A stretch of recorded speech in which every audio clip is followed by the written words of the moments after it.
Hello students, कैसे हो आप सब। हम स्टार्ट कर रहे हैं अपना 11th क्लास का अकाउंटेंसी प्रोग्राम जी, chapter number 4 basis of accounting. इसमें हम सीखने जा रहे हैं कैश बेसिस ऑफ अकाउंटिंग और एक्रूअल बेसिस ऑफ अकाउंटिंग। हमने अपने इस चैनल प्रशांत भारद्वाज के नाम से आपको मिल जाएगा।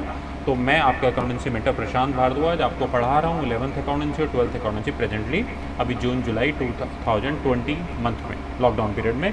हम लोग तैयारी करवा रहे हैं मार्च 2021 के लिए 11th अकाउंटिंग की और 12th अकाउंटिंग की। आप किसी भी स्टेट के हों, किसी भी बोर्ड के हों, ये सभी चैप्टर्स आपके लिए इंपॉर्टेंट हैं। मैं आपको कॉन्सेप्ट भी पढ़ाता हूँ, मैं आपको थ्योरी भी पढ़ाता हूँ, मैं आपको प्रैक्टिकल क्वेश्चंस भी कराता हूँ। जितना कंटेंट मेरे को मैं यहाँ पर दे रहा हूँ, ये आपको उतना है, उससे ज़्यादा मिलेगा जो आप फेस टू फेस क्लासेस में जाते थे। क्योंकि फेस टू फेस क्लासेस में आप 10 महीने से ज़्यादा कोचिंग नहीं लेते और एक महीने में 12 क्लासेस देते हैं आपके टीचर। तो टोटल 120 क्लासेस हो सकती हैं मैक्सिमम 1 घंटे की, यानी 120 घंटे का प्रोग्राम। जबकि मैं यहाँ यूट्यूब चैनल पर आपको 11th हो या 12th हो, मैं दोनों ही प्रोग्राम 150 आवर्स से प्लस दे रहा हूँ। 12th अकाउंटिंग में 200 आवर्स का प्लस प्रोग्राम है और 11th अकाउंटिंग में 150 आवर्स से प्लस का प्रोग्राम है ये। तो इसलिए आप हमारे इस चैनल पर पूरा भरोसा कर सकते हैं। ये कोई सप्लीमेंट नहीं है, ये कि फेस टू फेस के साथ इसे लेना ज़रूरी है। ये कॉम्प्लीमेंट है, कॉम्प्लीमेंट्री है जी, और सब्स्टिट्यूट है ये जी। आपको फेस टू फेस क्लासेस की ज़रूरत नहीं पड़ेगी जब आप एक बार हमारे साथ इस चैनल पर जुड़ जाएंगे। करेक्ट है। आइए स्टार्ट करते हैं हमारा आज का लेक्चर, चैप्टर नंबर 4। ये चैप्टर नंबर 4 क्या है? चैप्टर नंबर 4 में आपको सीखना है कि अकाउंटेंसी में प्रॉफिट निकालने के कितने तरीके होते हैं। देखो, प्रॉफिट निकालने के 2 तरीके होते हैं, कैश बेसिस ऑफ अकाउंटिंग और एक्रूअल बेसिस ऑफ अकाउंटिंग। तो प्रॉफिट दोनों से ही निकल जाता है, ऐसी कोई बात नहीं है। लेकिन डिपेंड ये करता है कि आप कौन सी इंडस्ट्रीज़ के लिए, कौन सी इंडस्ट्री के लिए अकाउंटिंग यूज़ करें, नंबर 1। नंबर 2, आपकी कंट्री में लॉ क्या कह रहा है। अब अगर मैं इंडिया की बात करूं तो इंडिया में income tax accounting point of view से हमें सीखना पड़ता है एक्रूअल बेसिस ऑफ अकाउंटिंग। लेकिन कुछ ऐसे बिजनेस भी हैं जहां पर cash basis of accounting use होता है, ठीक है, जैसे कि इंश्योरेंस बिजनेस है। तो ऐसी हालत में accrual basis of accounting, cash basis accounting के बारे में जानना ज़रूरी है। और फिर ये भी जानना ज़रूरी है कि कैश बेसिस अकाउंटिंग क्यों ना यूज़ करें। ये भी जानना जरूरी है why accrual basis accounting give more information rather than cash basis accounting. तो that's why this chapter is important. और पेपर में ये 2 या 3 नंबर का आता है, पेपर में 2-3 नंबर का आएगा और पक्का आएगा। बहुत ही आसान है, इसलिए जल्दी प्रिपेयर करना ज़रूरी है। तो आइए इसको हम तैयार करते हैं। देखिए स्टूडेंट्स, जैसे कि मैंने बताया कि प्रॉफिट अर्न किया है या लॉस अर्न किया है आपने बिजनेस में, तो उसे आप कैश बेसिस अकाउंटिंग और एक्रूअल बेसिस अकाउंटिंग से आप तैयार कर सकते हैं। तो बस मुझे बताना है कैश बेसिस अकाउंटिंग में क्या है। कैश बेसिस अकाउंटिंग का मतलब है कि हमें कोई भी क्रेडिट ट्रांजैक्शन नहीं लिखना है। हमें जब क्रेडिट ट्रांजैक्शन नहीं लिखना है, ना तो क्रेडिट परचेज ना ही क्रेडिट सेल्स। आपके दिमाग में ये आएगा कि ऐसा क्यों नहीं करना है, क्योंकि मैं कैश बेसिस अकाउंटिंग यूज़ कर रहा हूँ। क्या यूज़ कर रहा हूँ? Cash basis of accounting.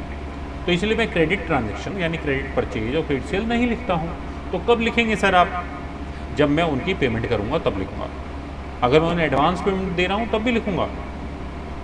मेरी बात समझ में आ रही है आप लोगों को जी? क्योंकि पैसा जा रहा है मेरे पास से। तो इससे ये समझ में आता है कि कैश जाएगा और आएगा तभी लिखना है।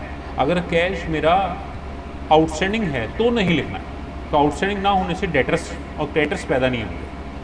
हालांकि एडवांस रिसीव्ड और एडवांस पेमेंट जरूर होगा, यानी बैलेंस शीट में ये तो लिखा हो सकता है cash paid in advance to which parties, तो नंबर ऑफ पार्टीज़ के नाम लिख सकते हैं आप। Cash receipt from advance from which party, ये नंबर ऑफ पार्टी, ये तो लिखा हुआ हो सकता है। लेकिन debtors, creditors, credit sale, credit purchase, ऐसे जैसे टर्म नहीं लिखे हुए होंगे। तो इसका ये मतलब भी है कि कैश बेसिस अकाउंटिंग आपको कम इन्फॉर्मेशन देता है, क्योंकि वो ये चीज़ें छुपा लेता है। वो छुपा लेता है डेटर्स, वो छुपा लेता है क्रेडिटर्स, वो छुपा लेता है क्रेडिट सेल्स, वो छुपा लेता है cash sales, sorry credit purchase. तो इसलिए cash basis accounting credit basis और एक्रूअल बेसिस अकाउंटिंग से कम इन्फॉर्मेशन देता है। अब आप कहेंगे सर एक्रूअल बेसिस अकाउंटिंग भी नहीं मालूम हमें तो एक्रूअल बेसिस अकाउंटिंग का मतलब है कि जो कैश का ट्रांजैक्शन हो रहा है उसको भी लिखो और जो क्रेडिट का ट्रांजैक्शन हो रहा है उसको भी लिखो। एक्रूअल बेसिस अकाउंटिंग ये भी कहता है कि इनकम को आप तब मानोगे जब आप उसे कमा लोगे, जब आप रिसीव करते हो तब नहीं। यानी income is acknowledged only at the time of earn, not at the time of receive। When you receive something, it is not your income, but when you earn something, it is your income, irrespective of receiving. चाहे आपको मिला ना हो तब भी आप उसे income मानेंगे। मैं इसे ऐसे समझाता हूँ, मैंने आपको पढ़ा दिया, आपके पापा ने फीस नहीं दी, तो भी ये मेरी इनकम है, क्योंकि मैंने अपना कर्म पूरा कर दिया, मैंने उसे कमा लिया है, मैंने उसे कानून की नज़र में अपना श्रम पूरा कर लिया है, मेहनत पूरी कर ली है। तो इसलिए अब मैं अपनी बैलेंस शीट में इसे दिखाऊंगा अगर एक्रूल बेसिस अकाउंटिंग है तो। अगर कैश बेसिस अकाउंटिंग है तो नहीं दिखाऊंगा। एक्रूल बेसिस अकाउंटिंग तो कहाँ दिखाऊंगा? एक तरफ इनकम में दिखाऊंगा, दूसरी तरफ तुमने पैसे नहीं दिए तो तुम्हें बैलेंस शीट में डेटर्स में दिखाऊंगा। तुम मेरे डेटर्स हो क्योंकि तुमने मुझे पैसा देना है। अब आपकी तरफ की बात करते हैं, आप मुझे कैसे दिखाओगे? अगर आप कैश बेसिस अकाउंटिंग यूज़ करते हो तो आप मुझे नहीं दिखाओगे क्योंकि आपके पास से कैश अभी गया ही नहीं है। लेकिन अगर आप एक्रूल बेसिस अकाउंटिंग यूज़ करते हैं तो आप मुझे दिखाओगे क्योंकि आप मुझे पैसा देना है, आपकी लायबिलिटी है, तो आप मुझे दिखाएंगे कहाँ पर? लायबिलिटी, ट्यूशन फ़ी पेबल, इतना पैसा देना है, और जो पैसा देना है वो आप एक्सपेंसेस भी मान लेंगे और अपने एक्सपेंसेस में शो करेंगे। तो this is the basic difference between cash basis and accrual basis. तो प्रैक्टिकल पॉइंट पढ़ने के बाद अब छोटा सा थ्योरी पढ़ाना है और ये चैप्टर फिनिश हो जाएगा। तो आइए स्टार्ट करते हैं। छोटा सा थ्योरी जो मैं यहाँ लिख रहा हूँ बस उतना तैयार कर लीजिए, ये चैप्टर आराम से पूरा हो गया। ठीक है, तो आइए स्टार्ट करते हैं जी। देखिए साहब, तो सबसे पहले आपका जो पेपर में क्वेश्चन आएगा वो आया जाएगा, एक ही क्वेश्चन आता है, difference between accrual basis of accounting and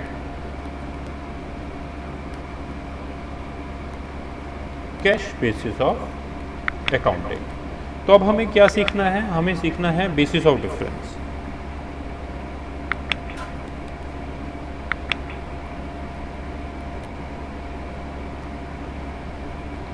अंतर के आधार।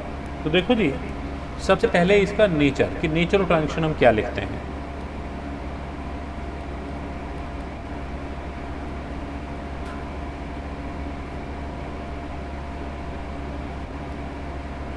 जी, तो नेचर ऑफ ट्रांजैक्शन में एक्रूअल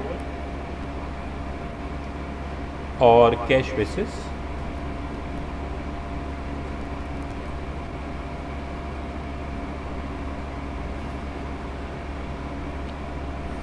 इसको समझने की ज़रूरत है। देखिए, एक्रूअल बेसिस मैंने बताया कि कैश और क्रेडिट ट्रांजैक्शन दोनों लिखते हैं, और जबकि कैश बेसिस अकाउंटिंग में सिर्फ कैश ट्रांजैक्शन ही लिखा जाता है। तो हम क्या लिखेंगे? Cash and credit, both transactions are recorded।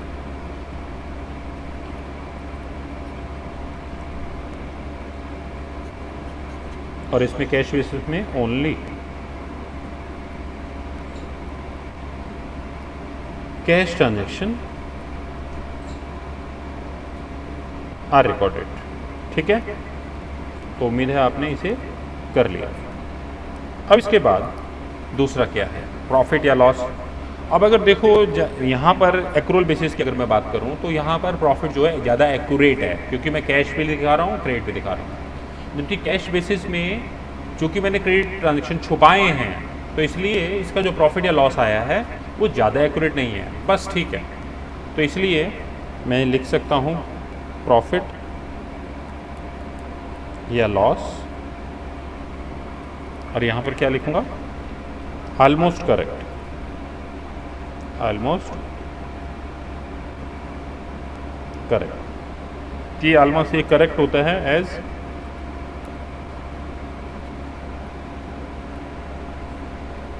Most of, in fact all.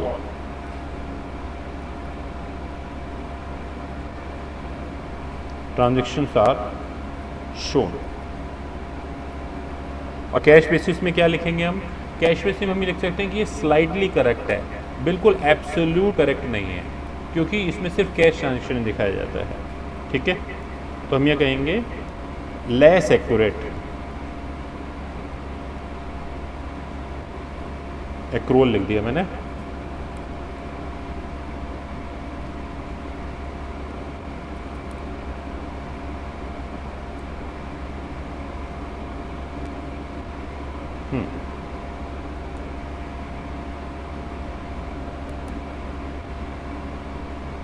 less correct than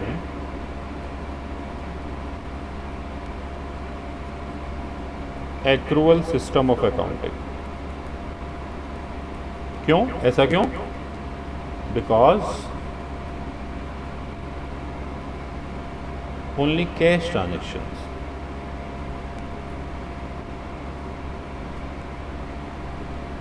are recorded here.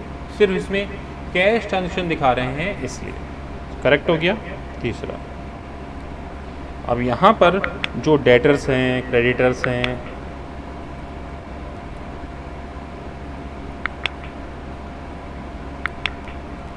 बताइए यहाँ पर होता है, यस, यहाँ पर मिलेगा आपको, यहाँ पर एग्जिस्ट होते हैं, no exist, no existment. Point clear है? यहाँ पर ऐसा होता ही नहीं है। पॉइंट क्लियर हो गया। इसके अलावा कानून की बात करें, कानून की बात करें, लीगल पोजीशन या लीगलिटी। देखिए, कंपनी एक्ट कहता है कि आपको एक्रूअल बेसिस यूज़ करना है। एज पर कंपनी एक्ट 2013, ठीक है, इट इज़ रिकमेंडेड। कंपनी कहता है भाई आप इसी को यूज़ करें, ठीक है, और कंपनी एक्ट इसको यूज़ नहीं करता, कैश बेसिस अकाउंट को, नॉट रिकॉग्नाइज्ड।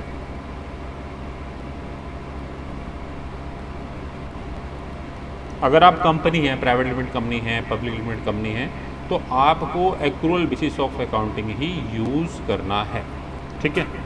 अब इसके बाद कुछ और चीज़ें हैं, ये 4 आप लिख दीजिएगा, क्योंकि पेपर में क्योंकि 2 या 3 नंबर का आता है, तो आपको सिर्फ 2 या 3 डिफरेंस ही लिख कर आने हैं। ये बात क्लियर हो गई आप सबको? जी, 2 या 3 डिफरेंस ही बस आपने लिख कर आने हैं। और इसके बाद अगर हम आगे बात करें, कुछ और ट्रांजेक्शन्स की बात करें, तो जैसे कि मैं बोल रहा हूँ, आप लोग बाद में वीडियो दिखाकर, वीडियो चलाकर लिख लीजिएगा। जैसे कि है रिलायबिलिटी, विश्वास किस पर करें, तो accrual basis of accounting are more reliable. ये ज़्यादा रिलायबल है, रीज़न है क्योंकि इसमें हमें ज़्यादा इन्फॉर्मेशन मिलती है इसलिए। और cash basis accounting is less reliable, ये इस पर कम विश्वास किया जा सकता है क्योंकि भी सारे ट्रांजेक्शंस में दिखाए नहीं जाते हैं। अब सवाल है कि एक्रूअल बेसिस अकाउंटिंग किसको यूज़ करना चाहिए, तो हम कहेंगे यूजर्स। तो मैं इसमें ये बात कहूँगा कि एक्रूअल बेसिस अकाउंटिंग के लिए यूजर्स बोलूँगा, यूजर्स, ठीक है। It can be use by any of an organization, कोई भी ऑर्गेनाइजेशन इसको यूज़ कर सकती हैं। और कैश बेसिस अकाउंटिंग किसको यूज़ करना चाहिए? कैश बेसिस अकाउंटिंग यूज़ करना चाहिए प्रोफेशनल्स को और जो एनपीओ होते हैं उनको। अब तो इंश्योरेंस कंपनी को वैसे पहले यूज़ करते थे, पर इंश्योरेंस कंपनी में भी उधार तो होते हैं, जैसे कि उन्होंने अपने यहाँ एम्प्लॉयज़, उनको सैलरी नहीं दी, तो आउटस्टैंडिंग सैलरी तो इंश्योरेंस कंपनी दिखाएगी ना, दिस इज़। तो ये बेसिकली इनके ये डिफरेंस आते हैं। पॉइंट क्लियर है?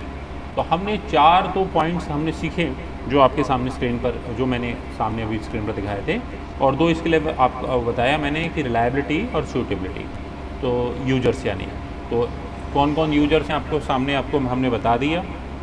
बहुत आसान है, चैप्टर आसान लगा आप लोगों को, तो आप ये समझिए पेपर में क्या आएगा। पेपर में कुछ नहीं आएगा, सिर्फ आएगा give any 3 difference between cash basis accounting और and accrual basis accounting. Number 1 या तो ये क्वेश्चन आएगा, या फिर ये आएगा give any 3 features of cash basis accounting, या give any 3 features of accrual basis accounting. तो इस तरीके से पेपर में क्वेश्चन आएगा। बस इन 3 क्वेश्चन के अलावा शायद चौथा शायद ही आ पाए, बाकी आपको इसके बारे में हमने बता दिया। तो आपको हमारा ये जो क्लास है कैसी लग रही है, ये ज़रूर मुझे बताइएगा, और आप अपने कमेंट्स ज़रूर इस वीडियो के नीचे लिखिएगा। आपको मैं फिर से बता दूं कि हमने सारा 11th अकाउंटिंग सारा नया 2020 में शूट करके इसमें आपके YouTube चैनल पर डाला हुआ है। आप इसे देख सकते हैं, अपने कमेंट्स उस पर लिख सकते हैं, वेलकम रहेगा। मैं बहुत ऑब्लाइज रहूँगा अगर आप उसके नीचे कुछ भी अपना कमेंट्स करेंगे तो, क्योंकि मैं उसे पढ़ता हूँ, उसे एनर्जी लेता हूँ, उसे इंस्पायर होता हूँ, और हर उसके बाद आने वाला वीडियो मैं उसी के हिसाब से बनाता हूँ। ठीक है जी, तो आपको अच्छा लगे तो शेयर भी जरूर कीजिएगा, बस मैं यही आपसे दरख्वास्त करूँगा। चलते हैं बेटा, नेक्स्ट क्लास में नए चैप्टर के साथ फिर से मुलाकात होगी। छोटा सा चैप्टर था, हमने एक ही क्लास में फिनिश कर दिया। Bye bye.